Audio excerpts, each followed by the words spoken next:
Hey, what's going on, folks? Tonight we're gonna talk some Penguins. I got a pretty good guest with me tonight. I listen to him whenever he's on the radio, talking to Mr. Madden. Um, very intellectual, very smart on the Penguins, knows his shit. We're gonna bring him right in and get the show rolling. We got a little bit of time with him tonight, Mr. Josh Yohe. What's happening, Josh? How are you?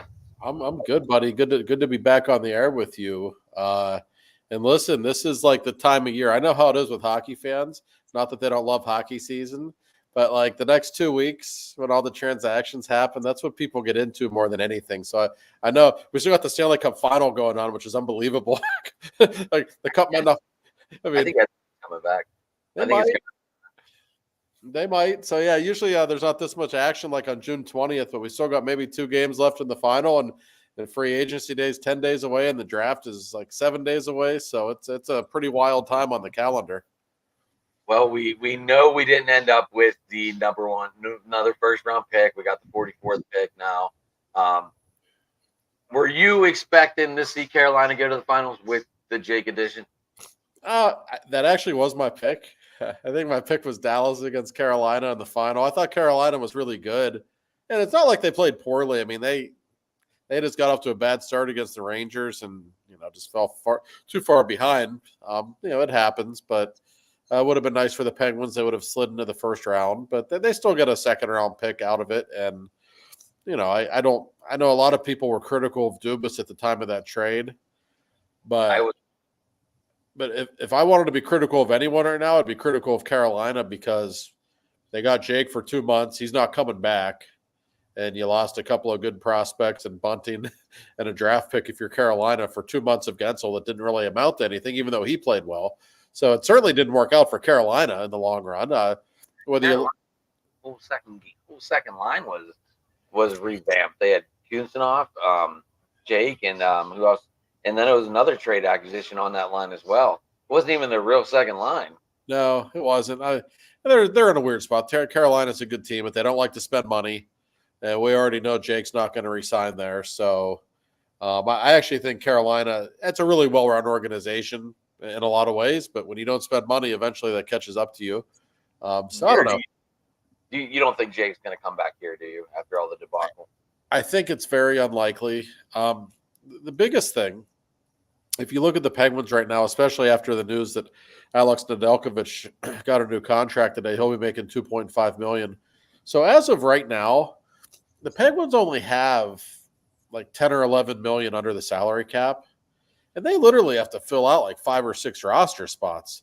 There's no way they could sign Jake Gensel right now. Jake's going to get like 8 or 9 million a year, and if the Penguins gave him that money, they couldn't even field a roster right now. That's how up against the cap they are now. I think they're going to trade Riley Smith, and that'll shed $5 million. It wouldn't shock me if Jari gets traded. It wouldn't shock me if someone else making money gets traded.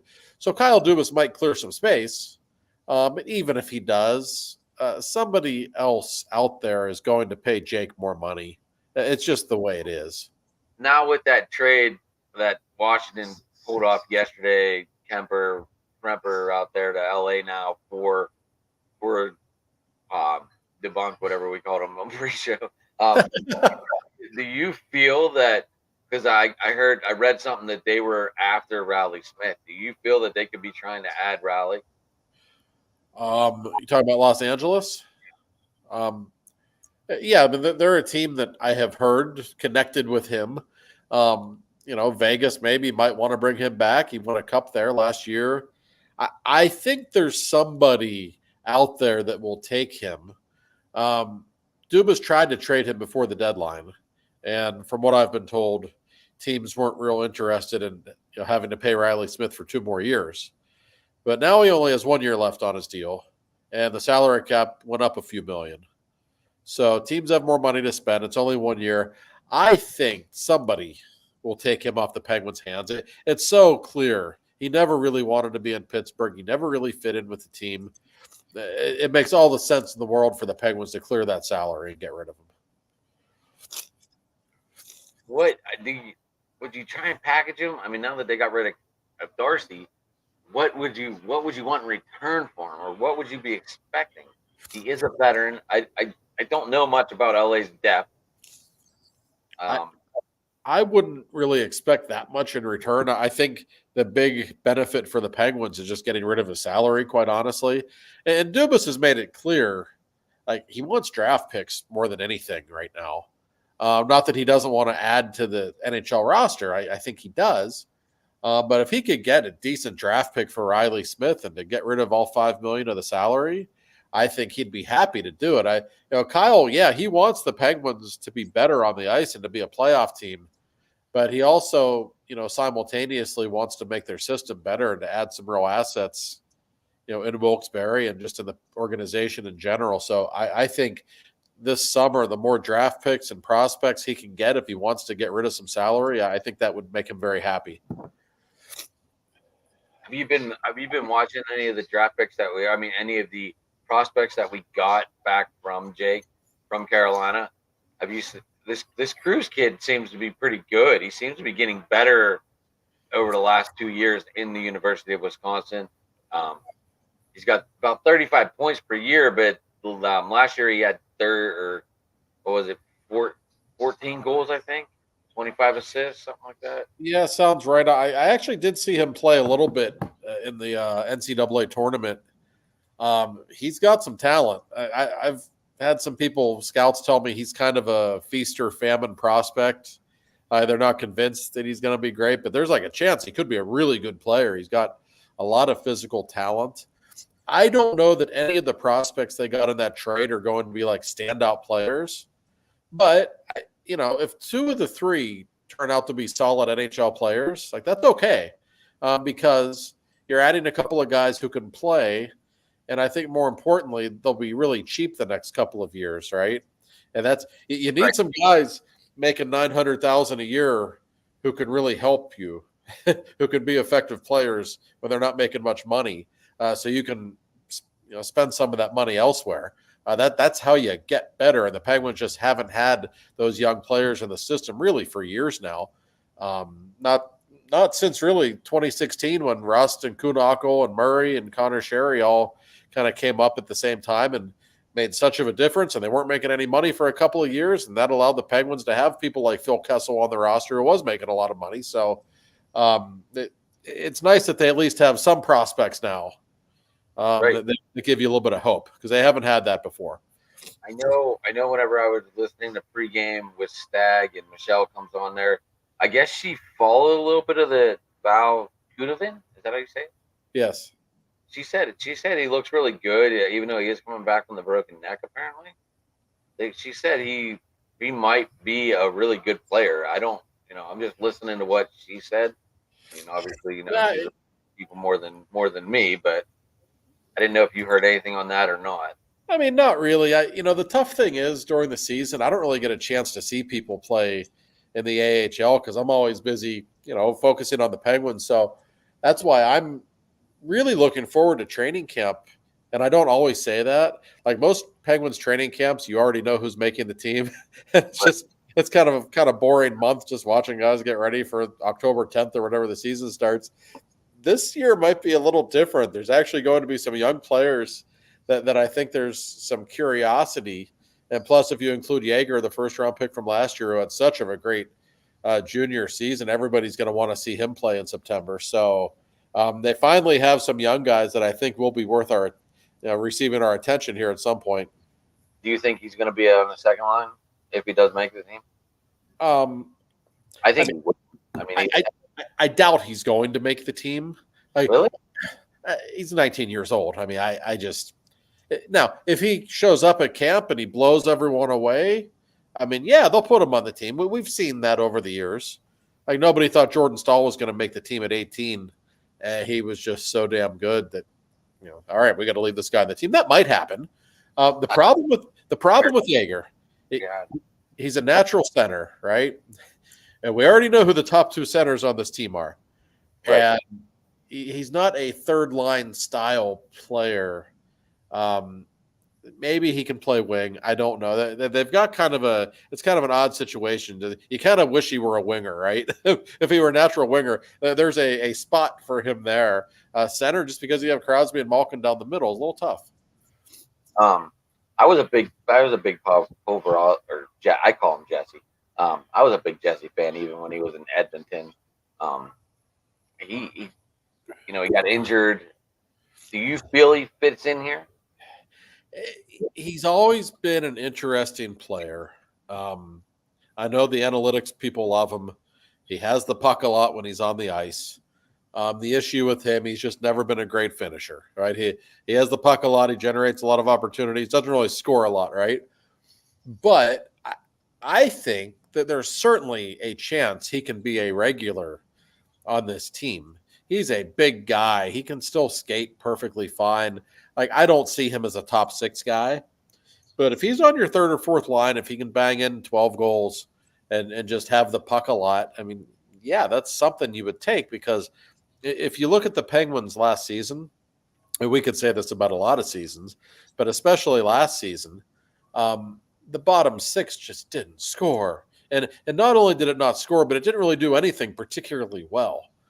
So yeah, for Jesse, there's an opening there. When you look at the wingers in the bottom six, like who's blocking him? Like Emil Bemstrom, like Pustinen's okay, but he's nothing special. John, You're the battle is going to be for that bottom six, and who's going to play, who's going to fill in for a wing here and there when people get injured.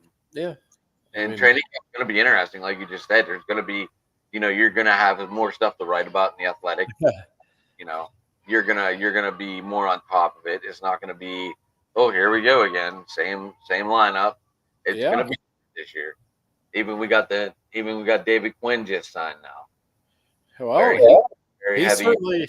We should probably talk about him for a minute. It's a really interesting addition. The biggest thing with David Quinn that jumps out to me right away is his relationship with Erik Karlsson. He was Karlsson's coach in San Jose when he had his 101 point season 2 years ago. And I've told this story before. David Quinn and Mike Sullivan are really good friends. Such good friends, in fact, that Quinn was at Mike Sullivan's daughter's wedding last year. And the wedding was the day before Karlsson was traded to Pittsburgh. And they both knew the trade was going down. So Sullivan actually talked with Quinn at the reception about Karlsson and coaching him. And Karlsson's not an easy guy to coach because he likes to do things his own way, and he's pretty unapologetic about it. I think Todd Reardon and Karlsson weren't necessarily on the same page ever. He and Quinn have a good relationship, so maybe he'll be good for Karlsson. I don't think Karlsson was bad last year, but I don't think he played at the level that he's capable of, and I don't think he played at the level the Penguins needed him to play at. Maybe Quinn gets the most out of him. I think that's going to be a very interesting storyline going into the season. You think him and Pedersen got a little bit more better bonded being on the suites?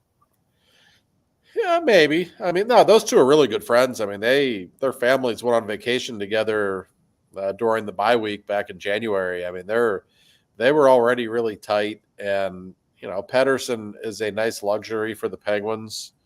You can put him with Letang or Karlsson. He's going to be a good partner for both of them. I really like him with Karlsson. I just think those two are so good together.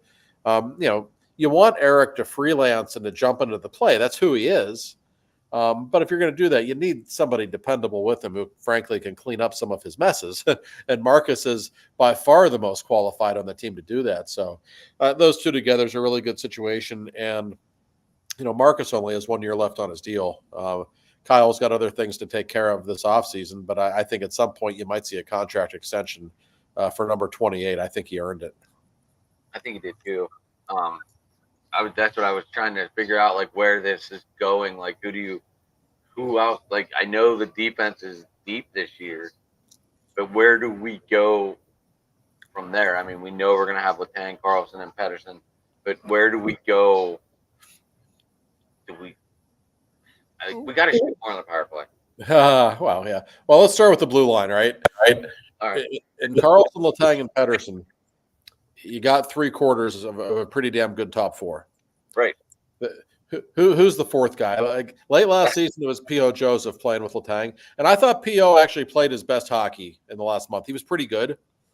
Do you really want him on your top four, though? Like I don't know, but the Penguins don't have any other, people who make sense. Ryan Graves isn't that guy. We learned that. He was unbelievably bad. I think John Ludwig is interesting. I appreciate the physical element that he brings. He's not a top 4 guy yet. I don't know that he ever will be. So they don't. I like or Jack St. Ivany on the third pairing a lot. I thought he was great. But he's a right-handed guy, so he's going to play on the right side, but behind Carlson and Letang. So you have some depth there. It's not a bad blue line at all. The way the blue line currently stands, you just need P.O. Joseph to play above what I think he is, and that's a problem. He was just in town the other day. He was. Did you catch up with him? No, I did not. But a wonderful kid. I really like P.O. And listen, he was in the doghouse early last season. He was a healthy scratch a lot of nights. I give him credit. When the Penguins went on that surge late in the season and almost made the playoffs, he was one of the reasons why. At a time when Chris Letang was not playing well at all, I thought P.O. Joseph really took care of that pairing on more than one occasion. He really grew up quite a bit. If Bunting would have scored on this first breakaway, I forget who we were playing whenever we first got him, that would have changed that whole game. Against Boston. Is that Boston? That would have changed the whole game, and possibly that could have been welcome to Pittsburgh. I like Bunting though. I like the acquisition. I felt it was like a mini Jake. Bunting was just what they needed. He's so scrappy. Yeah, he was a scrappy guy. He's not a big guy, but you don't have to. He goes to the net. He gets his nose dirty. He goes to the corners. I really appreciated everything that he brought to the table. I loved it. I liked the trade. I felt we needed some depth in the farm teams. We needed some prospects, and Jake wasn't re-signing him. He just wasn't. No, Crosby wasn't saving him this time. No, he was not. It's just the way. And sometimes even when you have good players, or sometimes you need to change things up. You can't just keep bringing back the same team over and over again, even if some of those guys are wonderful players. Because obviously, what the Penguins are doing right now isn't working. I don't know if you were the guest the other day on Mark's show when he was talking about if the Oilers don't win this cup, do you break up Draisaitl and McDavid? No, not now. I heard him talking about this, and I forget who he was. Yeah, it wasn't me, but even if they don't win at all, you still made it to the cup final, and they're still arguably the two best players in the game. So I would not be messing around with the formula in Edmonton right now. That team is pretty scary. Knows what it's doing. You figure they would have had a cup by now, though. They just can't. They just can't figure out a goaltender. That's part of it. Hey, we'll see. They're 2 games away from pulling off the unthinkable. I actually tweeted the other night, I can't really imagine Florida losing 4 games in a row. But at this point, I can't really imagine McDavid letting his team lose. He's playing out of his mind. He's on fire. Skinner obviously gets better as the round progresses. I think that's pretty wild. Usually you don't see that. But Skinner's gotten better as the games are played in the series. I think Edmonton can pull this off. Oh, who are you cheering for, by the way? I'm cheering for Edmonton. Are you? I just am. I've been a McDavid fan. I want to see him get a cup. So. Well, I will say it's really good for the league right now because you think about it, the NBA's done, and it was a shitty NBA final. It wasn't very interesting. So right now, the Stanley Cup final, the NHL has the spotlight to itself. The whole sports world is watching, which isn't always the case. And you got McDavid as one of the best players of all time in his very prime, just putting on a show.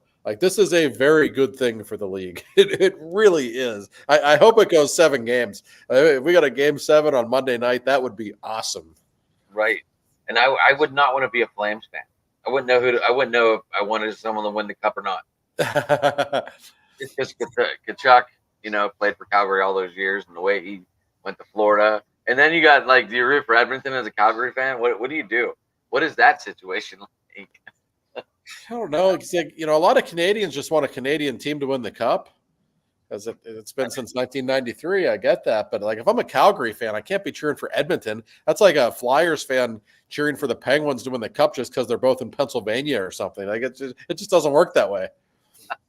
I was gonna say like whenever if the Browns and Eagles were playing for the Super Bowl, Oh, what the hell would we do? Like, I don't like thinking about stuff like that. I don't know. this is what Calgary's going through right now. Oh yeah, I mean the poor people of Calgary. If I'm a Calgary fan, I have to be cheering for Florida. Like I just do though. I can't cheer for the Oilers. Right. I guess I got to cheer for Kachuk. I guess, but I understand the dilemma for the poor people of Calgary, which is a great city, by the way, like the nicest people in the world there. So I do feel for them right now. Now, are you going to the draft or anything? Oh God, yeah. I always go to the draft, but since it's in Vegas, I plan on going a couple of days early because that's the kind of man I am. So yes, I will be flying to Vegas on Wednesday. In fact, the draft is Friday and Saturday. The NHL awards are, I think, Thursday night, and also I think the schedule is going to be released on Thursday, the day before the draft. That's usually the way they do it. So that'll be a very newsworthy week out in Vegas for sure. By yourself? What's that? You going by yourself? Yeah, I am. I wasn't sure. You want to come too, or you? When is this? Next week? It's staying at MGM. It's always a good time. It's. I've been to Vegas 3 times. Oh, I mean, that's the best thing of Vegas having a team now. It gives me a reason to be there every year. So, right. And the Penguins, like, it was great what they did last year too. It didn't work out for them, but Penguins played in Vegas on a Saturday and they had 4 days off before. So they just went out and practiced out there like 3 days in a row or something. It was crazy. So I told the bosses, like, sorry, I got to go to Vegas like really early. The team's going to be practicing out there all these days. So it really worked out great for me. Oh man.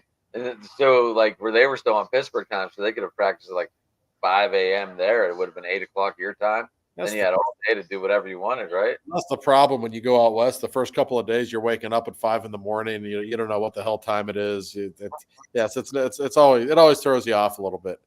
Right. Yeah, I've never been to a sporting event in Vegas. Oh, really? Oh, their arena is great. T-Mobile is one of the best arenas in the league. It's not cheap getting tickets there. I will tell you that. In fact, nothing's cheap in Vegas, come to think of it. When I was a kid, I always had this idea that like Vegas, like you get, $5 prime rib buffets and everything. Like the hotel rooms are cheap because they just want to get you there. Like none of that is true. Like maybe it used to be, but it's actually incredibly expensive there. You can find cheap hotel rooms. Yeah, you can, but there's like a shitty motel behind the strip, and they have they had dollar beers whenever I was there. I was like, that's okay. That's something I was not aware of. I respect that, but no, it's actually turned into a great sports town, like with the Raiders out there now. But they love the Golden Knights, like they really do. That has become such of a hockey town. Like you literally on the days of games, you walk through the casino and all the blackjack dealers were like all wearing their Flurry jerseys and all their Vegas jerseys. I'm like, they're totally into that team. And that's a great building. And there's always like 8,000 Penguins fans every time they play out there. So it's a great atmosphere. Yeah, who wants to be here when you can be in Vegas? Well, yeah, it's going to be like 110 degrees there, but I'm not going to complain. I mean, it's still. Are you going to do a tour of maybe the other stadium, the Raiders stadium? Might not have time to. I don't know. That's a good question. My girlfriend went to the Taylor Swift concert there last year. She said it was nice. I did not go to the Taylor Swift concert, incidentally, but I sat that one out. But no, I'm sure. You know how it is. Listen, I'm going there to work, so I have to work. I can't be having fun when I'm in Vegas. I got to work. I write 100 articles the whole time, so I'm just kidding. I always make sure to have some leisure time when I'm in Vegas. But I was going to say, you probably have it all typed out on the plane ride out there. sometimes you can do that Then a little you bit. change some, you see some stuff and you've read a couple new paragraphs. That's right. Yeah, so there's ways to do that. I have learned, like, I've been on the Penguins beat for 15 years, so I pretty much all the last 15 seasons I'm on the road, like, around 30 out of the 41 road games. So I've traveled a lot in my life, and you learn that, like, you're there to work, so you got to put the time in, but you got to give yourself a little bit of free time to enjoy yourself when you're in a cool place. Like, I mean, it's just like, you have a day off in Vancouver. You don't need to sit in your hotel room and write articles all day. Go enjoy yourself. Have a good time. Like, that's one of the perks of the job. Some of the cool places we get to go to. Are you going to go to the craft game? To the what game? The craft, the preseason game, and or is it The in the middle of nowhere in Ontario. I yeah, mean, probably. They haven't actually said where it's going to be, because the city that won, playing in it yeah, against like, all. That's all I saw. right, the city that won this the craft thing, though, the arena is so screwed up they can't actually play in their arena. So I have a feeling they're going to move it to, like, Sault Ste. Marie, which Dubas would love because that's where he's from. But yeah, I mean, those are always cool events. The Senators went to Nova Scotia last year to play Sid when the Penguins were playing in Sid's hometown. So that was a pretty cool event. I think the Penguins are kind of repaying the favor with this one. That said, I don't really like preseason hockey. I'm not going to lie. Yeah, I find it kind of a drag. You just want the real games to begin. But wherever they end up playing, I'm sure that will be a cool event. I was just wondering. I just saw we were playing in it for like the 4th year in a row or something. I know. Like, Probably usually like 7 preseason games, which I think is too many. I think like 4 is more than enough, but yeah, but then I don't make the rules. right now they're doing all this weird, like making us travel, like making us go to these weird sites. Like, put it as a regular season game. I know it's. I mean, Why? Why? I get it. Like the Brazil game. I don't understand this at all. right. That's kind of weird. And I just, another thing, like, I just wish the season would start earlier. Like, it used to be, like, 10 years ago, the season would start like on October 3rd. Now the schedule's, the first game is going to be like October 13th. I don't know why they have to start the season so late. Like, training camp's not even going to start until September 20th. Like, I don't know why they can't just have training camp the day after Labor Day or whatever. It's very bizarre to me. Why are they pushing it back? Because there's nothing going on in like this time of year, and they know they can get some TV ratings. You think? It's all about TV. For whatever reason, they love having the Stanley Cup final and the NBA final at the same time, and just having the games on alternating nights. But I personally, I love hockey. I don't want to be watching hockey on June 24th. Like, I just don't. It doesn't feel natural. No, it's hot outside. Yeah, like, it's just. I mean, I remember when I was a kid, the Penguins won the Cup for the first time in 1991. That I'll never forget it. They won it on May 25th. It was Memorial Day weekend. It was perfect. Like, I don't know why we can't have it that way. Pirates won 3-2 in a walk-off by Orlando Merced or Gary Redus against. Sounds right. I'll never forget that. Lenny Dykstra hit a 2-run homer to make it 3-2, or tied it up at 2, and the crowd was going nuts. And I remember Bonilla just standing there looking at everyone, going, "What the fuck?" Sitting right on third base side, and the Penguins score popped up, and everyone had their Walkmans on, and it was awesome. Like, and then I got home, and I was 9. Okay. And I go, "We're going to the airport, right?" And my parents were like, "What?" I was like, "We're going to the airport." And away we went. Oh, you what? So I was there. I was 11, and my mom took me. We got home at like 6 in the morning. That was like the most fun night of my life. It was unbelievable. I'll never forget that night. There were more drunk Yinzers on the Parkway that night than I've ever seen in my life. I remember I had the camera on my dad's shoulders and just snapping pictures, and all you could see was the back of Yager's hair in one of the pictures.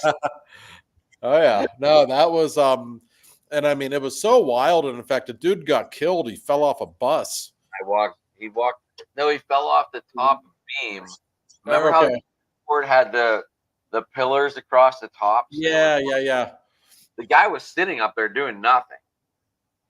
and the cops were telling him to get down, and I guess they were starting to yell, and he twiddled and fell. But his brain was still sitting on the sidewalk whenever we walked by.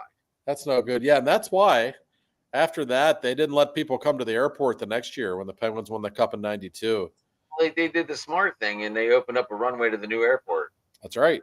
Came in the new airport. I'll never forget when the Penguins won Game 4 in Chicago to win the Cup in '92. Mike Lang and Staggy kept saying on there, "Now, folks, just a reminder: don't come to the airport." That's very important. And like Bob Erie was interviewed after the game, he says, "Screw it, come to the airport." Times were a little different back then.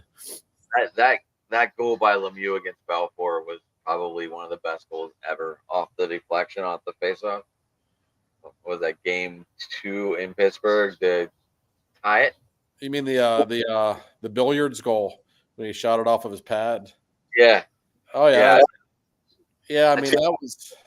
He had a lot of famous moments in that playoff series because later that game he won that game with like 15 seconds left, and one of the most dramatic goals in Penguins history. And it was about a week earlier when he put the puck between Ray Bourque's legs and scored one of the great goals of his career that night as well. So yeah, the '92 Penguins did not score many ugly goals. Every goal pretty much they scored was a work of art, and they scored a lot of them. Yes, they did. Yes, they did.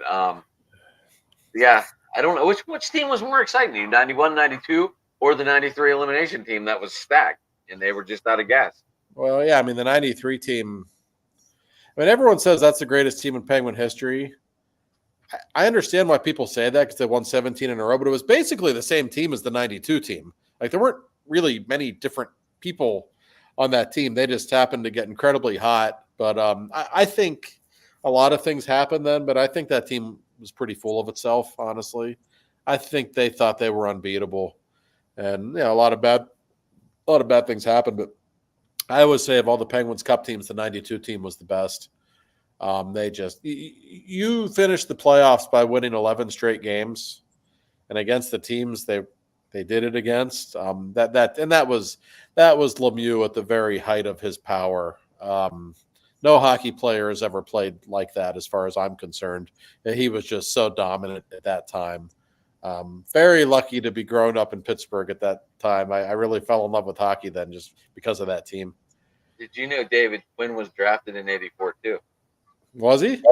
He was, but he didn't want to play for the team that drafted him. He went back to Boston College for 3 years. Well, that was more common back then. Me, I would play for anyone that drafted me and just sign that signing bonus and go have fun. But it's everybody's different, I guess. Do you think Wilkes-Barre did a good job in signing McDonald? Maybe. I mean, I don't know a lot about him. He certainly has a pretty good pedigree. He's been a coach in the USHL and the ECHL. Had a winning record pretty much every season he's ever been a head coach anywhere. And Kyle Dubas probably knows him a lot better than we do. I'm sure, from what I've heard, it was a pretty thorough process for the Penguins to identify the coach. The coach in Wilkes-Barre hasn't necessarily mattered that much the last couple of years because, frankly, they haven't had any prospects worth developing. I mean, but I think it's going to be different now. I really think you're going to see an influx of young players in the Penguins organization. So they're going to need somebody in Wilkes-Barre who knows what he's doing, who can really groom these players. So, we'll see if it's the right fit. But I think on paper, it certainly seems like a pretty good hire. He hasn't played any higher than the AHL. That's okay. I mean, sometimes the best. You saw that or not? I know, but sometimes the best coaches didn't play in the NHL, or were kind of borderline. Mike Sullivan was a fourth line guy in the NHL. Dan Bilesma was a fourth line guy. I often find that really great players usually don't make good coaches. Same thing in baseball. Like I think half of baseball managers were like minor league catchers, like Jim Leland. Like that. That's just that for whatever reason. That's just the way it often goes. So I know in a lot of these Pittsburgh groups, they're putting trade rumors out there and everything else. The big one is Marimore. I don't know if I said his name right. The guy from Toronto. Do you think Dubas is gonna go back to Toronto and see if they can pull off a deal with the Maple Leafs? I mean, I don't know. I mean, I think it's possible. I know a lot of people think, oh, the Maple Leafs would never deal with Dubas, but that's really not the way it works. Like, I know Dubas and Brendan Shanahan have their issues, but Shanahan's not the GM. He wouldn't even be dealing with him. And I find that usually people are big enough adults that, even if there's some personal animosity, some deals will be done. So I listen, I'm really interested to see what Dubas does in the next 2 weeks. He's in a tough spot. He doesn't have much money to spend. He knows this team needs a lot of improvements, and half of his roster has no trade clauses because of Ron Hextall just giving them away like they were candy. So it's not like a lot of people would, like, if I had a dime for every time I said, oh, when I hear somebody say they should just trade Malkin, like, you realize he has a full no trade clause and he doesn't want to go anywhere. Like, even if they wanted to trade him, which I don't think they do, like, that's actually not happening. It's not that simple just to trade people, even though some, for whatever reason, think that it is. There was so much, like, I kind of wanted to see, I was like, okay, they traded Gunsel. Let's just trade the farm and start from scratch. And then I was like, that's not a good idea. But we would get a lot back because these guys are still at their peak. Well, especially Crosby, right? I mean, you consider where he ranks all time. This is one of the 5 greatest players in the history of the sport, and he's still so great. The season he had last year, like, 36. Yeah. I mean, so as long as Crosby is playing at this level, you're not going to see the Penguins just go into rebuild mode. And Dubas admitted it last year. I asked him about it, and he basically said, as long as we have Sid, we're never going to be like some bottom 5 team in the league. He's too good. He's never going to let us be so bad that we can just go get like the top pick in the draft. And they know that. So you have to get a little creative and find other ways to, produce an influx of young players into your organization. But there's no question they need to get younger. I mean, you watch some of these playoff games and you see these young guys and how physical they are, how fast they are. It almost looks like they're playing a different sport than what we saw from the Penguins at times. And Dubas knows that. He's a smart guy. So I'm just curious to see how he goes about. There's that balance of trying to make the NHL team better and also at the same time not trading away your picks anymore, not trading away your prospects and trying to add to that. It's really hard to do. Hextall tried to do it and he failed. We'll see if Dubas can pull it off. So will it be Russ, Crosby, and Bunting starting lineup next year? Maybe. I mean, Sid loves playing with Rust, but I mean, Bunting was really good with Malkin. I think Sullivan loves Malkin with Bunting because he really likes like straight line players with Gino. He doesn't want east to west guys with Gino because he thinks that brings out a lot of bad habits in him. So I think you're going to see Bunting on that line. I mean, as the lineup currently stands, you're probably going to see Drew O'Connor with Crosby and Rust. Now, that said, the Penguins do have some money to spend in free agency, and there are players out there. I mean, Jake DeBrusk is a guy who's a free agent, the Boston Bruin. He's a talented player. Like, that guy can really play. I don't know how much money he's going to command, but somebody like that, I could see the Penguins being interested in. If they could land somebody like that, well, he'd probably play on Crosby's wing, and that's how you get better because Drew O'Connor was really good down the stretch, right? But you're a better team if Drew O'Connor's on your third line instead of your first line, right? Like, they just need that kind of depth. Third line. Yeah, so we'll see what Dubas does with the money he has to spend. I'm very curious. And myself, I don't know about you, I'm not a huge Tristan Jarry fan. I just think he makes too much money. I don't think they're ever going to win with him. Jacob Markstrom got traded for like a player and a first-round pick. I realize people probably consider Markstrom to be a better goaltender than Jarry. Historically, they have like identical numbers, and Jarry's 6 years younger, I think.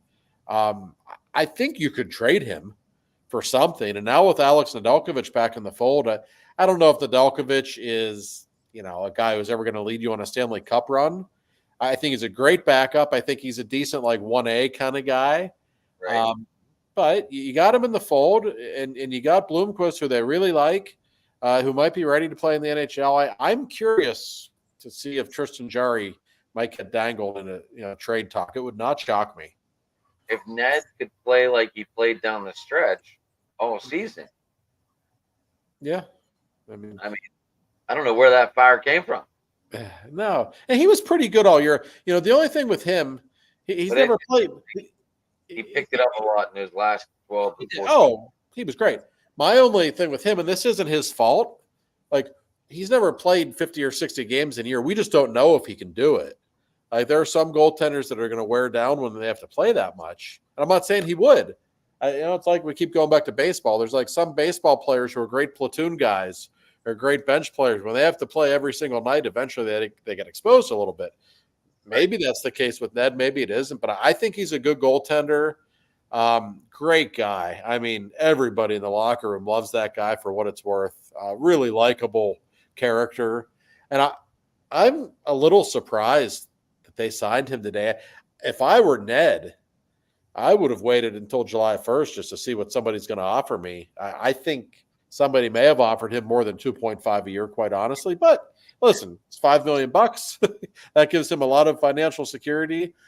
And obviously he likes playing in Pittsburgh. The goaltender coach, Andy Chiodo, and Ned have a really good relationship. So this is a good thing for the Penguins to have him in the fold at that price, whether Jerry stays or not. I called a little bit of a hometown discount because he is from Cleveland. Yeah, he is. and listen, I think his career was really in flux after he was in Detroit. He did not play well there at all. Liked him in Detroit. I liked him with the flashes. I mean, he looked good. And then whenever we signed him, I was like, that's a good signing right there. Yeah, I mean, you could see the talent. I mean, he had great numbers in Carolina. His numbers in Detroit weren't as good, but I think he really credits Andy Chiodo and the Penguins with kind of stabilizing his career a little bit. And yeah, when you have a season like that, you want to keep working with the same people. It makes sense. But I think for the Penguins to get him at that rate, I saw some people thought it was a good deal. Some didn't. There's always going to be a debate, but I actually liked it. Do you think this power play is going to change? Do I think it's going to change? Yeah. I mean, it had better. I mean, it was so painful to watch, and I still have not figured out entirely what I think was wrong with it. But it needs to change. My biggest issue with the power play was just the lack of an intensity that we always saw from it. How they literally play catch at the point for like 30 seconds. Like I never understood the lack of urgency. Watch the best power plays in the playoffs. They're like freaking madmen going to the net, like an up-paced tempo, kind of like running backs going downhill. I mean, that's what these power plays look like. Then you see the Penguins just playing catch on the perimeter. It was painful to watch. Made even worse by the fact that it was their best players who were doing it. Always done that though, Josh. What's that? Always played catch on the. They've always played catch. Right, but shoot. No, and it's gotten worse. So the desire to always score pretty goals, listen. Edmonton's the best power play in the league by far. They don't really score that many pretty goals on the power play. They really don't. All it is McDavid buzzing around in circles, and that creates passing lanes, and they get it to Bouchard at the point, and he shoots. Like that's what they do. It's doing the same thing. Yeah, it's not reinventing the wheel, and the Penguins are trying to score these pretty goals. It just doesn't work. I keep going back to Carlson, and I'm not blaming the power play on Carlson necessarily. I would just ask you to fix it. But they need him to play at a higher level. And he unfortunately fit right in terms of wanting to just score nothing but pretty goals. I'll tell you how the season ended. It was actually really funny. Like the last game of the season against the Islanders on the island, that was when the Jeff Carter ceremony was about to take place, right? When they did that little thing after the game. So I'm literally right behind the bench with the other media. In the last second, and the game was meaningless. Like Carlson had the puck for like 10 seconds, and he wouldn't shoot the puck, and like time almost expired before they even got a shot off. And Mike Sullivan literally walked off the bench and he screamed, "Shoot the fucking puck!" as he's walking off the ice. That's literally how the season ended. I'm like, oh my God, I wish everybody could have witnessed what I just saw. I know. Mark always says that they should put Crosby on the high wall and let other people do the dirty work. Do you feel that might have helped? I It there all was year. That's the only way. That's the only reason I know that. I love Crosby down low. He's great at it, but I think I probably agree with Mark for a couple of reasons. Malkin does not have the one timer that he once did. He still has it, but he doesn't shoot the puck the way he did 10 years ago. So I don't think that one timer is as much of a weapon. And also, the Penguins not only sucked on the power play, they also led the league in shorthanded goals against. And Malkin Brutal. playing up high with Carlson, when those two are the last two lines of defense, major problem. Especially Malkin, he just doesn't move well anymore. He was never a burner, but when somebody gets past him shorthanded, he's not catching them. Okay, so I think Crosby, would play a more intelligent game if he were playing, along the right wing wall, and he's really good there. And why not try Malkin down low? Malkin's still a huge man who can score goals down low. I actually would just consider kind of flip flopping them. Over the years, it's been Malkin, playing up high and Crosby down low. I would really consider something different and flip flopping them. But they have so many issues on the power play. They don't really have a power forward to play in front of the net. They don't have anybody who's good in the bumper slot at all. Raquel just had a bad year. I love Brian Rust. I've never viewed him as like a natural power play guy.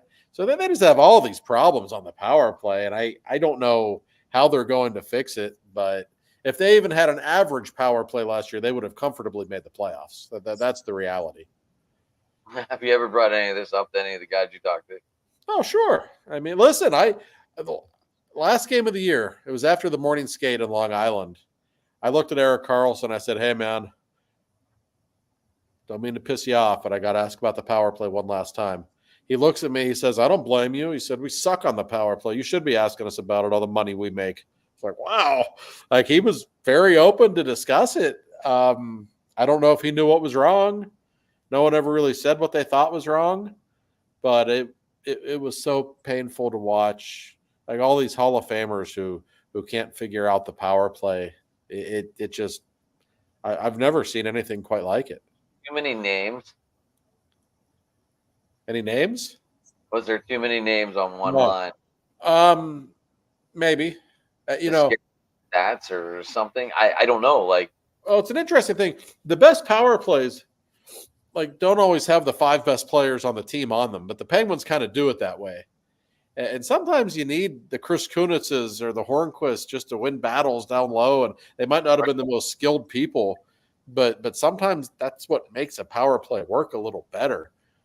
So I would certainly consider. And Letang's another one. I love Chris. He's a great all-time player, but he's never been that good on the power play. It doesn't really come naturally to him. He's another one who just wants everything to be pretty. He just won't shoot the puck. I know I sound like a Yinzer sitting at the igloo when I say shoot the puck, but they don't shoot the puck. They really don't. And I feel comfortable in saying that because it's Mike Sullivan's biggest gripe. He goes nuts all the time in practice because they won't shoot the puck. They need total change on that unit, whether it be personnel, strategy, coaching, or probably all of the above. I wasn't sure if you got to talk to any of the coaches about your strategy that you're talking about with me right now. Well, I mean, sure you do. But they were, and maybe they were part of the problem. I mean, hey, Todd Reardon got fired because of that power play. Now, make no mistake, Todd Reardon is a very highly regarded guy around the league. He'll get another job soon, but the power play was what it was. I mean, when it's that bad and you're the guy running it, guess what? You're going to pay for it. That was really hard. I'm sure, like, you went to every game almost. If you weren't at every game, it had to be brutal. Oh, I mean, and it was like that. I'll tell you what. Going back to training camp last year in September, it was terrible then. I remember thinking, like, why does the power play look this bad? This is kind of weird. And then as the season got going, I'll never forget. There was a game. It was probably, I think it was in DC. Yeah, it was early December. The Penguins lost a game in Florida. I'm talking with Carlson after the game, and I looked at celebration game. The what? Is that the Hornquist celebration game? Yes, it was. I believe so. And it was a good game. The Penguins lost by a goal, and they had all these chances on the power play, and they couldn't score. And I said to Carlson after the game, I said, I don't know, man. I said, I think maybe you guys need to just like actually score on a power play. Just get one and maybe everyone will relax and you'll start playing better. He looks at me and he says, you would think so. And then he walked away. I was like, whoa, he just thinks this power play sucks. that's how I took it. And I think he did. And he was right. No one ever addressed it. I never heard like any tough questions about it. Well, what are you going to ask? I mean, why does the power play suck, Mike? I mean, we asked about it. It just gets to the point where, you're not going to get an answer eventually when you keep asking the same questions. Right. I think it got to the point where the staff didn't have any answers, and the problem again. Look who's on the power play. You gonna take a shot at Sidney Crosby? You gonna say, "Oh, Sid needs to be better on the power play"? You're gonna say Erik Karlsson's been in Pittsburgh 2 months. You're gonna start calling him out in the media. It's just tough. I think Malkin was a really big problem on the power play. I think it was better when he wasn't on it. Gino will still put up numbers because he's a Hall of Famer, and he had stretches. There were like 10 or 15 games last year when he really looked like Gino. But there were a lot of games. It was just obvious he's aging and he's not the guy that he once was, but he still tries to play like he is. And I definitely think he hurt them on a lot of occasions. So he hasn't figured out how to change his game by aging. No, he really hasn't. Play like he did.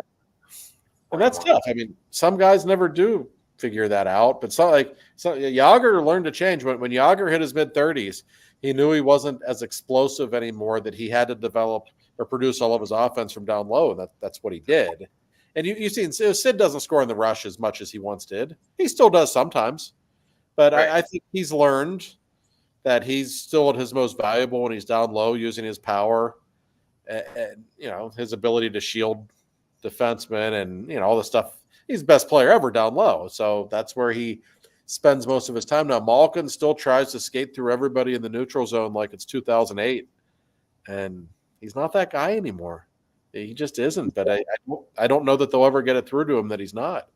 I did get to see Malkin's first goal. Did you? Against Marty Brodeur? Yeah, I was there. So was I. I'm going to see this. I'm not missing this. Yeah, no. I mean, listen, I'm not here to rip Malkin. He's an all-time great. He's the first ballot Hall of Famer. But he's going to be 38 in July, and he looks like it. I mean, this is how players are supposed to look at age 38. He's just slowing down. He's torn his ACL twice. I mean, that catches up to you eventually. Right. Maybe you should get trained with Sid in the offseason. Well, I would suggest that, but I don't think he wants to. I don't. Not that Gino's lazy. He's not, but he's never been one to train like Sid or Letang. That's for sure. I'd like to try and keep up with Sid in a training session. I don't know if I could. I'm going to guess you probably couldn't. No offense. I know I couldn't. I don't think I could. I honestly, I don't know what he does. I don't even watch videos, but I see how productive he is at 36, and it's like, how are you still doing this? And think about if the power play didn't suck so bad, how many points he would have had last year. He literally lost out on like 20 assists just because of the power play being awful. I mean, he was incredible. I still think he's one of the 5 best players in the game. The question now, though, becomes, how much longer can he keep playing at this level? I know he's Sidney Crosby, but eventually nobody wants to hear this. He's going to slow down one of these years. Maybe not yet, but it's going to catch up. And we're all going to be like, no, it was just a game. It was just a game. It was just a fluke. Right. Like by the time he hits 40, he's not going to be this guy anymore. Who knows? Maybe he's Tom Brady and he does this till he's 45. But the odds are, if you look at the history of the sport, this is about the age when people start to slow down. Nobody wants to hear it, but it's inevitable. That's because we've gone through it 3 times now. That's right. We know. I mean, we went through it with Lemieux, then Jágr. And then if Jágr didn't get traded, do we still end up with Fleury, Malkin, Crosby? Probably not. That trade probably saved the franchise. It may have. I mean, that's funny the way that works. But we have been spoiled with all the great players we've had to watch. But the greatest ones, they get old too. And you know, So I wasn't expecting this. I know you said 45 minutes, Josh, and I'm grateful you went over. Um, I don't know how long you wanted to go, but I just like looked at the clock and I was like, oh shit, we're over 45 minutes. Like, yes. But anyway, so talk about transition. The Buccos finally got a good pitcher. tell you One word what, I haven't everywhere.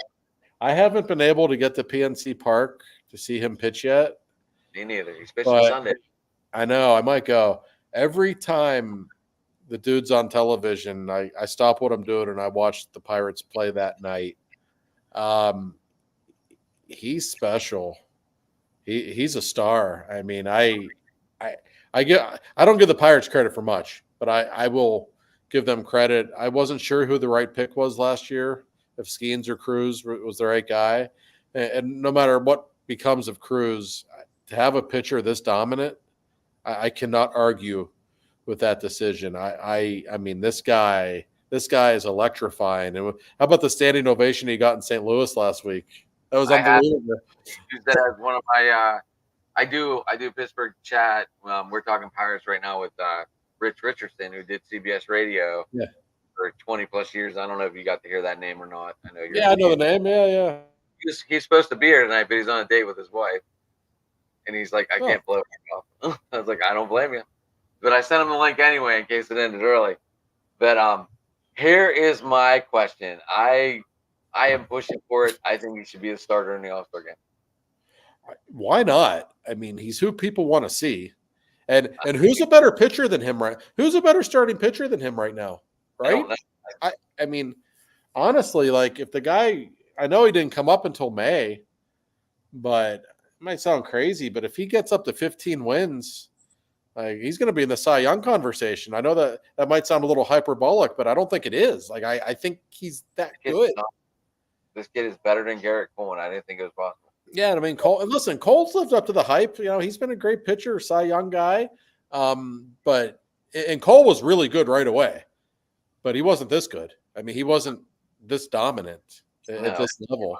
coming out of LSU, watching the College World Series, I was like, why are they even putting this kid in the AAA? I know, right? This, I was right. this But kid should have been here second day. That'd have been like Crosby going to the AHL. yeah, I mean, and you know what Paul Skeens does more than anything else that's great. Like if He you're a pirate, scored the media. well, no, true. If you're a Pirates fan, he gives you hope. Like he really does. Pirates fans can think, "No, man, if we ever get to the playoffs and we have that guy in a series, We have like, we're Derek the favorite." Like, you know, Keller. We have a 3-team. We have 3 guys that could win 3 games. no, I mean, absolutely. And you know, I And mean, Reynolds stay hot. yeah, I mean, they need a couple of more bats. That's pretty clear. Yeah, that's right. I mean, But McCutcheon's getting up there too. but But he's been good. we're enjoying. Kutch has been really good the last month. Reynolds is hot. I mean, they need a couple more bats to be any kind of a serious contender. But I'm telling you, you just get into a playoff series with these pitchers. Like, I mean, that the Pirates are built to win in the playoffs. It sounds funny saying that, but they really are. So no, I am so excited every time we get to see this kid pitch. I just pray that he stays healthy. That, That's the other thing. that, Because you have Jones on Saturday and then Skeens on Sunday. right. So no, that's and Jones is. I mean, he's electrifying. This kid, he's only 22. I mean, my God, imagine if these kids can stay healthy, what they're going to be in 2 or 3 years. I mean, that's Opens up the playbook. yeah. I mean, and by the I don't trust the owner to spend any money, but wouldn't it be nice if they just went out and like actually got a first baseman or a right fielder, and next year Andy's going to be healthy behind the plate, and Oh my gosh. Why? I hear Josh Bell on the trade talk, and I'm like, he was horrible here. Would it's, you it's want going to? to be an upgrade, but yeah, I mean, I don't know. I don't know who all the problem is with this format now with so many teams making the playoffs. It's hard. There's only a few teams that are sellers for sure right now. So those teams have a lot of leverage, but I am excited every time the Pirates play, even though they're hard to watch offensively. The pitching is just so special. Like, and the National League's not that good. No, So, what it, teams in one game out of the wild card and one yeah, game place in the division in the Central. yeah, the division's terrible. So, no, I'm all for Skeens being in the All Star game. I'm I pulling for it. I'm pulling for it. like, why not? I mean, that if You you're should, a baseball fan, you want to see him. you You should know, throw your whole article, throw everyone on. yeah. I mean, I don't know if people understand because we're not used to this in Pittsburgh. Like, what a big deal Skeens is around the country. He's getting Like, ovations, getting pulled from the game, and other teams. yeah, I've seen I saw Peter Gammons tweeting about him. Like, I haven't seen Peter Gammons tweet about anything that wasn't the Red Sox or Yankees in like 30 years or whatever. It's like everybody is following this guy, and just I got to talk to him off screen with Matt, and he's excited. yeah, it's so and you know I know Baseball, it's like, what is going on here? so it's funny. I know a lot of people who cover the Pirates, and every single one of them loves him. He's a really good kid. Everybody likes this guy. He's just got great character. I think there's nothing not to like about him. So no, these are oddly exciting times for the Pirates and their fans. Just glad we have a core pitching staff now. We can just put some. I thought for sure they would have reached out to Baltimore and maybe offered Pelter for Ryan O'Hearn. With Baltimore losing Means and their other guy, both with Tommy John for the year, I thought that would have been a upgrade for us and an upgrade for them at the positions needed. We'll see because the Pirates never show any urgency to win, right? I mean, let's be honest, they don't. They're never aggressive when it comes to trying to make the team better. But why not? Like, the National League is so bad. You've got this. You might have the best starting pitching staff in the league right now. I mean, really. And Bailey Falter's been pretty damn good. I mean, Right. for a guy we weren't expecting much from. Perez is going to be back soon. He's a pretty solid veteran. If he's your number 5 guy, I don't know that there's a better starting staff in all of baseball. I really don't. And Keller, but let's not ignore Mitch Keller and what he's done. He was awesome. He was so good. He's 8-4, 9-4, I think. Yeah. No, 8. I mean, if Mitch Keller's like your number 2 or 3 starter, I mean, yeah, this guy's really good. So when you have that good of a starting rotation and the National League stinks, like, be a little aggressive, try to give this fan base something in September to root for. How about you just give us something to cheer for and go to the game? Yeah, that would work. I mean, if you put a winning team on this field, Oh, we're gonna be there. yeah, Pittsburgh's just a winner, You're gonna see 30,000 a game. Yeah, I mean that's always been the Pirates' problem is that the Steelers and Penguins are usually really good, and so when the city sees those two teams that are so invested in winning, and the Pirates have done what they've done for most of the last 30 years, yeah, it's turned a lot of people off. But I hope they can get on a hot streak and get into a playoff spot. Can you imagine in October seeing Paul Skeens on the mound in a playoff game? Listen, it's not far fetched. It really isn't. No, especially with this playoff format, like you just said. No, I just think we're 1 to 2 pieces away from being a solid contender. No, I don't disagree. I think the big 3 in the bullpen, or Chapman makes me a little nervous, but he's been better lately. That's a pretty good setup in the bullpen. Bednar's come back to reality. Yeah, he's fine. I mean, the starting staff is so great. You give this team 2 more bats, I'm telling you that they could really have something. I mean, this is something we don't always say about the Pirates, but I hope they just get aggressive for once. I'm not expecting them to. Life. Right. But it's like, who in the National League wants to play them in a playoff series, honestly?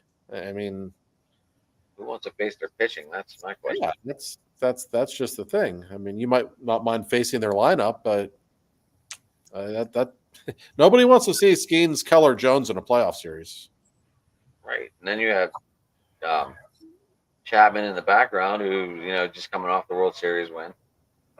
Perez, I mean, they're still feeling that World Series win. Don't tell me we Yeah, both you have that well hangover into the season.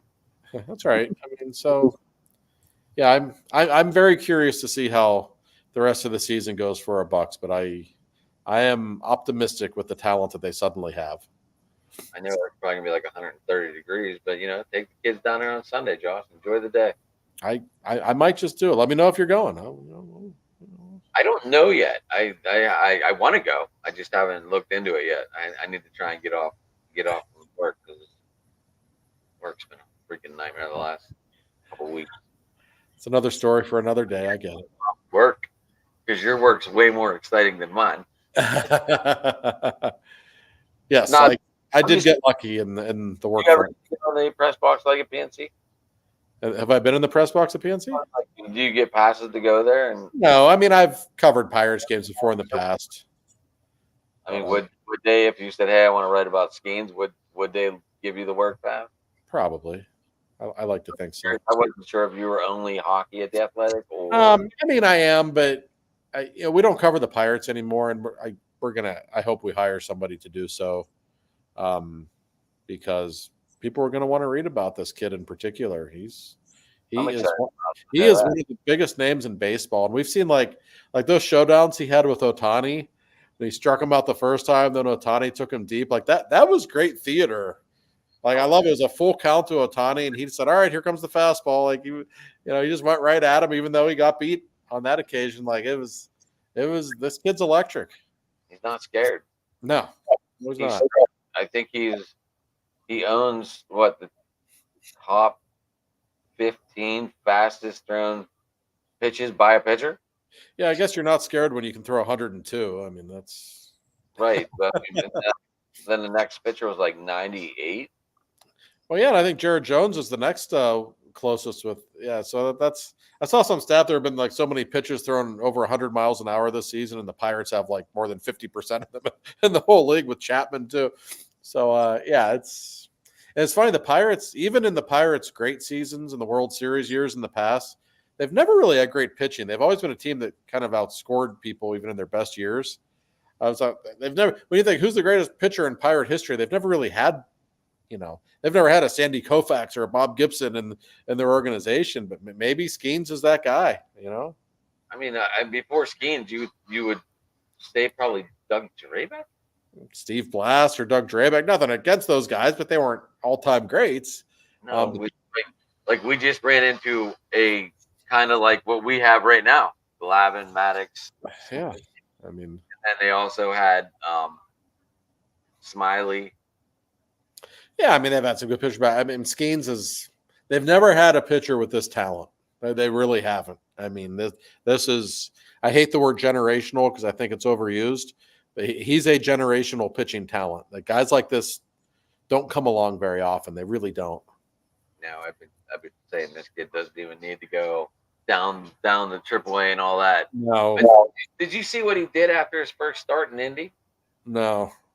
He stayed for almost 2 hours and signed every kid's autograph. I actually I did see that. No, I mean I think he gets it. I think he's a good kid. I think I've not heard one bad word about him. Maybe he and Livy Dunn will get married someday and be like the first couple of Pittsburgh. That'd be great. You know. Yeah, I mean he talks so much praise on that girl. Oh well, as he should. I mean, she's done. I don't know her. I knew she was a gymnast. Well, they She was seem, with Skeens before Paul Skeens came to Pittsburgh. yeah, they seem very kind of.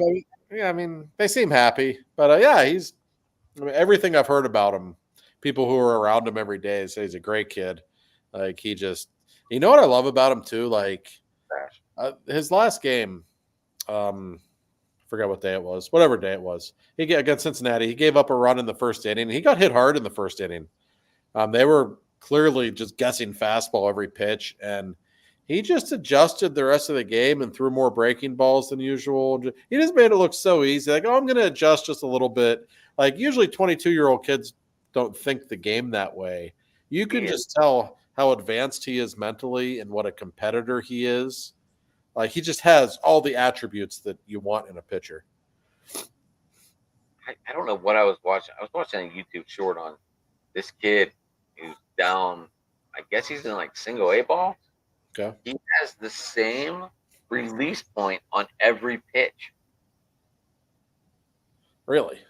Yes, same angle and everything. And I'm like, what is this? Yeah, that's not good, I don't think. No idea if it's good or not, but they were talking about it. I just thought that kind of threw me off. I was like, that seems improbable. That's well. One thing about Skeens, like he throws like 8 different pitches, I think, and he just like we talk about his velocity, but the rest of his pitchers are his split finger fastball and the slider. Like his stuff is, I've never seen a guy with stuff like this before. His pitch is pretty electric. Yeah, no doubt. I mean, Very, yeah. The Pirates finally have shit to talk about. it's crazy, but they do, and no, I mean it's a good thing. It really is. It is good for the city, absolutely, because baseball, it was there, but it wasn't there. Right. It was just like, oh, cool, we're going to the ballpark. It was just something to do. Yes. Now it's becoming like, well, they might win. And that, yes, I mean, and that's, I don't need to tell anybody how big of a deal that is. And when you say that, like you just said, I don't need to tell anyone. I used to get so pissed off going to Pirates games because you'd be there and like people literally aren't even watching the game. Like they just don't care. And like, Right. I'm a sports fan, so I still like care about the game, even if they suck. But to be there and to actually have fans invested in the game, it makes a difference. And I hope this is the start of a great run for the Pirates. Me too. Me too. I'm excited. Yeah, I'm definitely thinking about trying to go down Sunday. I am. The more I sit here and ponder it.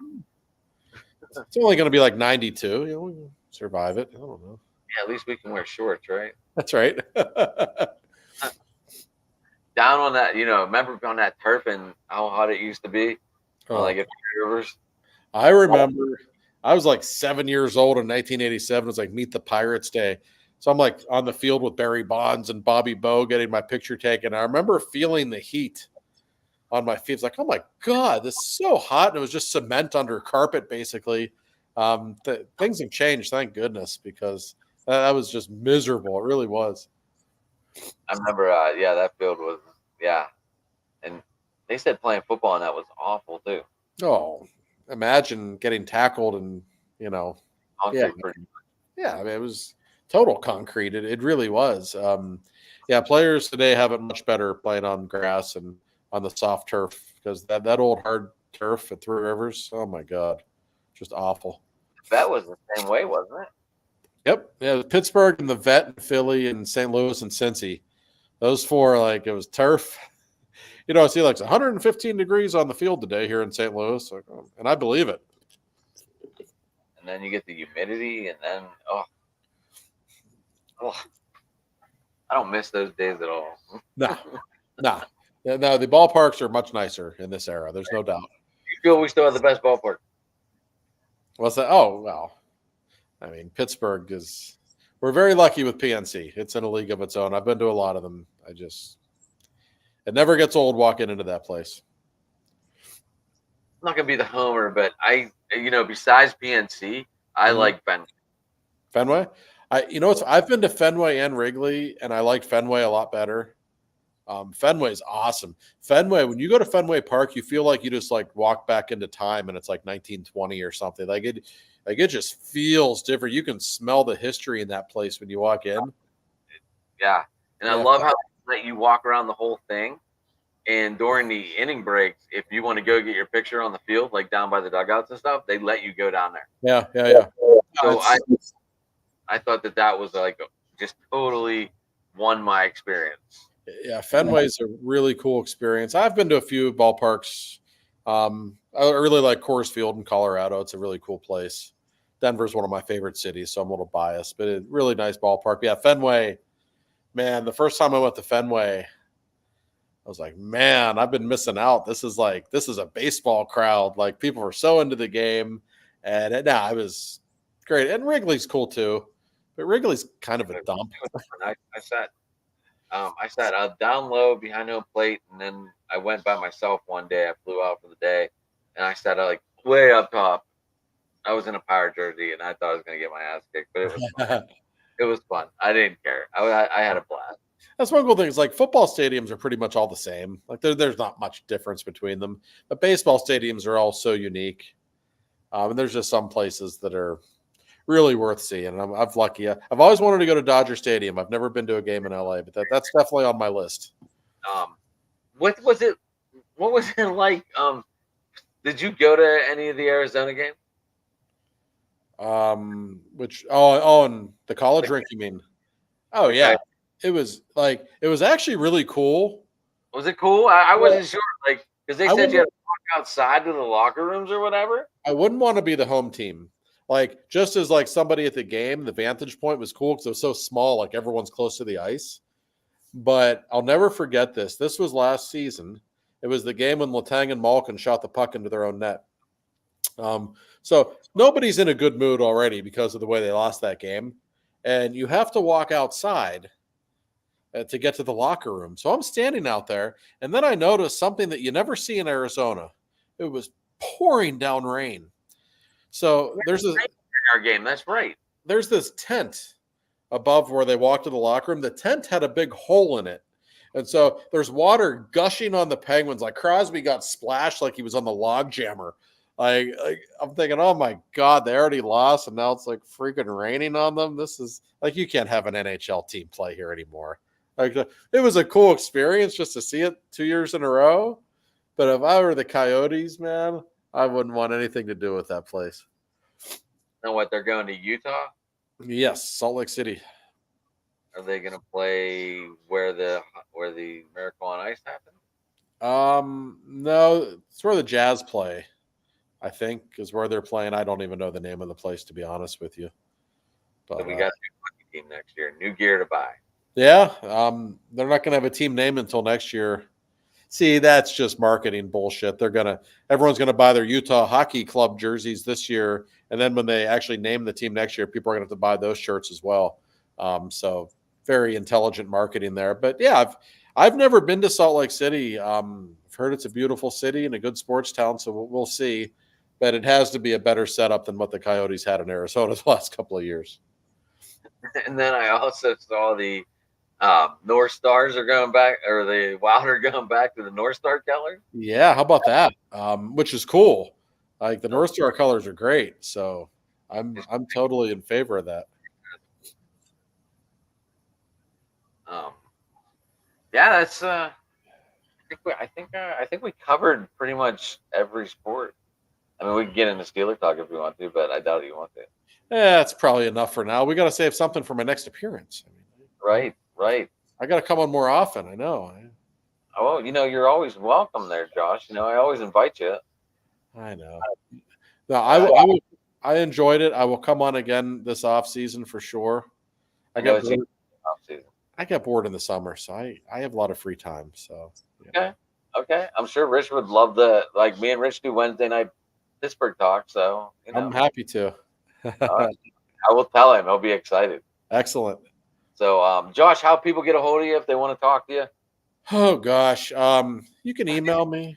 Yohe at theathletic.com. You can DM me on Twitter. I leave the DMs open, which creates some interesting DMs. I usually have like 30 DMs a day. Like, hi, my name is Susie. What's your name? I live in Hong Kong. Or like, okay, hi. But yeah, DM me on Twitter if you want. Whatever. I'm pretty accessible. Well, I am at Sports Talking It on Twitter or X or whatever we're calling it this month. The blue canceled bird. Driving to the Top Productions on YouTube. Like, subscribe. So during the off season, we're gonna get some more Josh, and I'm excited. Absolutely. And I thank everyone for tuning in. I know we didn't leave any comments tonight. I guess no one had any questions in the mailbag. Probably good for you, Josh. But everybody, thank you for tuning in, and have a good night.